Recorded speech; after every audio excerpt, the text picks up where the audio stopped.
दोस्तों, एक बार फिर से स्वागत है आपका प्रजापति न्यूज में। अच्छा दोस्तों, सबसे पहले हमें ये बताइए कि आपको मालूम है चोट लगने पर टिटनस का टीका नहीं लगवाया तो क्या होगा? हाल कुछ ऐसा होगा कि जिंदगी से हाथ धोना पड़ सकता है। चलिए आपको आज के इस वीडियो में पूरी डिटेल में समझाते हैं। साथ ही बताएंगे टिटनस का सबसे अच्छा इलाज क्या है और टिटनस कितने दिन में फैलता है, टिटनस का इंजेक्शन कितने रुपए का आता है, आखिर कैसे फैलता है टिटनस का इन्फेक्शन, टिटनस में बॉडी के अंदर क्या होता है और क्यों दुनिया भर में आज भी इसकी वजह से 20,000 लोग हर साल मारे जा रहे हैं। आपको यकीन नहीं होगा दोस्तों, लेकिन ये बात सच है। एक छोटा सा घाव कैसे मौत की कगार पर हमें लेकर चला जाता है, ये आज हम आपको बताएंगे।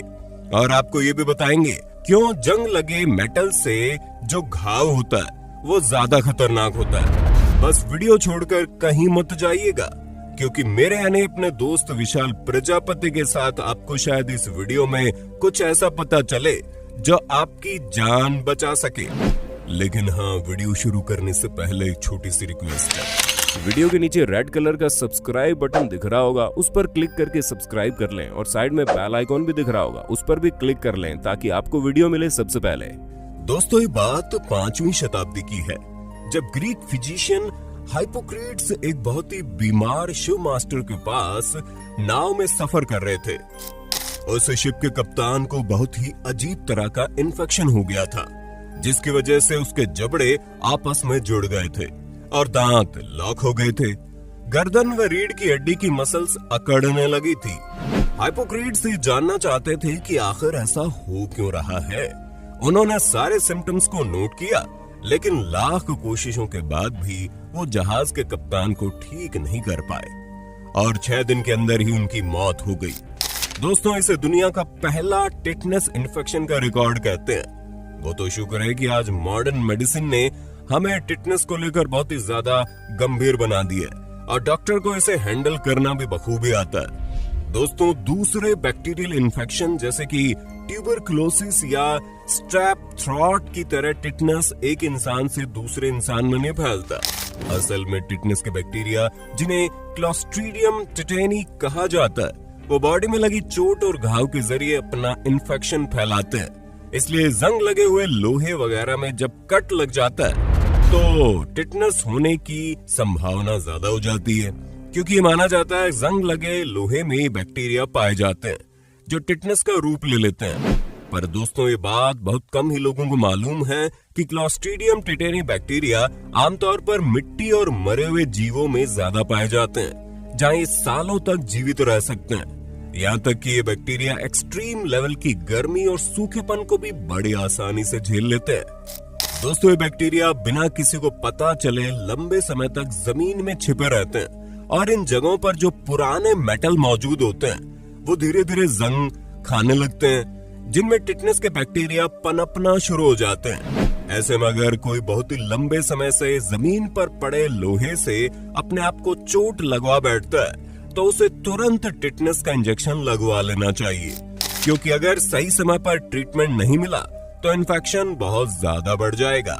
ऊपर से जो जंग लगे हुए मेटल होते हैं उनसे बहुत ही गहरा घाव बनता है और उसी घाव के जरिए कई सारे टॉक्सिन्स रिलीज होते हैं, क्योंकि जब चोट लगती है तो बॉडी में छेद होता है, हमारी स्किन के अंदर की लेयर तक घाव चला जाता है और इस दौरान टिटनस का डेडली टॉक्सिन भी रिलीज होने लगता है और जो हमारी स्किन की नर्व एंडिंग होती है वो इस टॉक्सिन को अपने अंदर एब्जॉर्ब कर लेती है और धीरे धीरे यही टॉक्सिन हमारे दिमाग और स्पाइनल कॉर्ड तक पहुंच जाता है, जो गलत तरीके से अपना असर दिखाना शुरू कर देता है। आमतौर पर जब ये टिटनस के टॉक्सिन हमारे शरीर में पहुंचते हैं तो मसल रेगुलेशन में प्रॉब्लम आती है, जिसकी वजह से छोटे छोटे काम जो हम आसानी से कर सकते हैं, जैसे कि फुटबॉल को पैरों से किक करना, इसमें भी प्रॉब्लम क्रिएट होने लगती है। लेकिन सबसे बड़ी प्रॉब्लम कब होती है? जब ये टॉक्सिन्स दिमाग के न्यूरोट्रांसमीटर को ब्लॉक कर देते हैं। दोस्तों, टिटनस टॉक्सिन मसल्स कॉन्ट्रैक्शन और स्पाज्म को अनकंट्रोलेबल बना देते हैं और इन्फेक्शन के मात्र 7 से 10 दिन के अंदर ही इन्फेक्टेड पर्सन को धीरे धीरे अपनी हालत खराब होते दिखने लगती है। जहां पहले उसे जनरली बॉडी में दर्द होता है, कुछ भी निगलने में प्रॉब्लम आती है, यहाँ तक कि पानी पीना भी मुश्किल हो जाता है क्योंकि जबड़े जकड़ जाते हैं। गर्दन और सिर में सिम्टम्स कुछ ज्यादा दिखते हैं और जैसे जैसे टिटनेस का टॉक्सिन्स बॉडी में फैलता चला जाता है वैसे वैसे मसल्स में अकड़न बढ़ती चली जाती है। इन्फेक्टेड इंसान की बॉडी मसल्स की पीछे की तरफ जाने लगती है क्योंकि उसकी अपनी मसल्स पर कंट्रोल नहीं रहता और जितने लंबे समय तक उसका इलाज नहीं होता तकलीफ उतनी ही ज्यादा बढ़ती चली जाती है। कई लोग तो इसे इन्फेक्शन बॉडी में फैलने के लगभग 72 घंटे के अंदर ही घुटन महसूस करने लगते हैं और टिटनेस इन्फेक्शन का सही से ट्रीटमेंट ना हो तो सर्वाइवल चांस लगभग ना के बराबर होते हैं। लेकिन खुशकिस्मती से मेडिकल साइंस अब बहुत आगे बढ़ गया है और उसने टिटनेस का सही इलाज ढूंढ लिया है। तभी तो अब टिटनेस से मरने वाले लोगों की संख्या ना के बराबर है। जहां सबसे पहले तो डॉक्टर इन्फेक्टेड घाव को साफ करते हैं और उसमें एंटीबायोटिक्स लगा देते हैं ताकि जो टिटनेस के बैक्टीरिया वो बॉडी में फैलने से पहले ही मर जाएं और जो बचे खुचे बैक्टीरिया अगर बॉडी के अंदर पहुंच भी गए तो उनको मारने के लिए टिटनेस का इंजेक्शन लगाया जाता है, जो और कुछ नहीं बल्कि एंटी टॉक्सिन इंजेक्शन होता है जिसके जरिए बॉडी में फैले टॉक्सिन्स को न्यूट्रलाइज किया जाता है। आपको बता दें, थोक बाजार में टिटनेस इंजेक्शन 6 रुपए का मिलता है लेकिन रिटेलर एक इंजेक्शन के 15 रुपए तक ले लेता है। और फिर जो मरीज होता है उसे कुछ हफ्तों के लिए केयर की जरूरत होती है, उसका ध्यान रखना होता है, उसे मेडिसिन देनी होती है ताकि उसके घाव के साथ साथ बॉडी में पहुंचे टॉक्सिन्स भी पूरी तरह से मर जाए। और कई बार तो मरीजों को प्रॉपर वेंटिलेशन भी दी जाती है क्योंकि जब ये टॉक्सिन बॉडी में पहुंचता है तो सफोकेशन क्रिएट करता है। इससे भी बहुत से लोगों की जान गई है। लेकिन अब अगर कोई चोट लगने के 24 घंटे के अंदर या फिर जल्दी से जल्दी डॉक्टर के पास जाकर टिटनेस को मारने वाला इंजेक्शन लगवा लेता है तो उसे ज्यादा फिक्र करने की आवश्यकता ही नहीं है। पर दोस्तों, जब हिपोक्रेट्स का समय था जब उस दौर में ये सभी ट्रीटमेंट अवेलेबल नहीं थे। अगर किसी को टिटनेस का इन्फेक्शन हो जाता तो सिर्फ एक चीज की जाती है और वो है इंतजार कि मरीज का इन्फेक्शन ठीक हो जाए, क्योंकि तब तो कोई एंटी टॉक्सिन इंजेक्शन नहीं थे। मरीज को लगा दो और वो ठीक हो जाए। पर अब हालात पहले से ज्यादा बदल गए हैं। टिटनेस इन्फेक्शन की वजह से मरने वाले लोगों की संख्या को देखते हुए 19वीं शताब्दी की शुरुआत में ही टिटनेस वैक्सीन को बनाने का प्रयास शुरू हो गया और अर्ली 1920 में इसे डेवलप कर लिया गया। जहां एक्सपर्ट्स कहते हैं कि जब बच्चा 2 महीने का होता है तभी वैक्सीन के शॉट्स उसको लगने शुरू हो जाने चाहिए और 12 साल की उम्र तक सारे वैक्सीन उसे लग जाने चाहिए। और अगर एक बार टिटनेस के वैक्सीन बचपन में लग गए तो आगे चलकर इन्फेक्शन के इतने बड़े लेवल पर फैलने की गुंजाइश ना के बराबर होती है।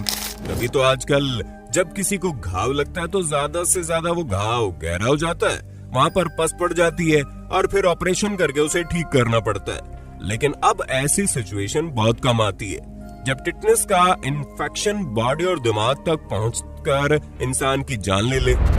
पर दोस्तों, टिटनेस वैक्सीन के डेवलप होने के बाद भी हर साल लगभग 20,000 बच्चे टिटनेस की वजह से अपनी जान गंवा बैठते हैं और वे ज्यादातर पिछड़े हुए देशों में होते हैं जहां लोग शुरुआत में वैक्सीन लगवाने में लापरवाही बरतते हैं और फिर उन्हें हमेशा भुगतना पड़ता है। इसलिए अब दुनिया भर में टिटनेस वैक्सीन को लगाने के लिए अवेयरनेस ज्यादा से ज्यादा फैल रही है। अफ्रीका के कई देशों में तो कैंपेन भी चलाए जा रहे हैं ताकि लोग वैक्सीन लगवाने में लापरवाही न बरतें। तो ये थी टिटनेस की पूरी जानकारी कि कैसे आया, कैसे फैलता है, कैसे बॉडी में असर करता है। लेकिन अगर आप शुरू से ही यानी कि इन्फेक्शन होने के पहले ही वैक्सीन लगवा लें, इसका ट्रीटमेंट कर दें तो आपको प्रॉब्लम नहीं होगी। बाकी आपके वीडियो पर क्या कहना है कमेंट में बताइए और ऐसे वीडियोस को देखते रहने के लिए हमारे चैनल प्रजापति न्यूज को लाइक शेयर सब्सक्राइब कर देना। और हाँ, हम फिर मिलेंगे नई वीडियो में, तब तक के लिए जय हिंद जय भारत।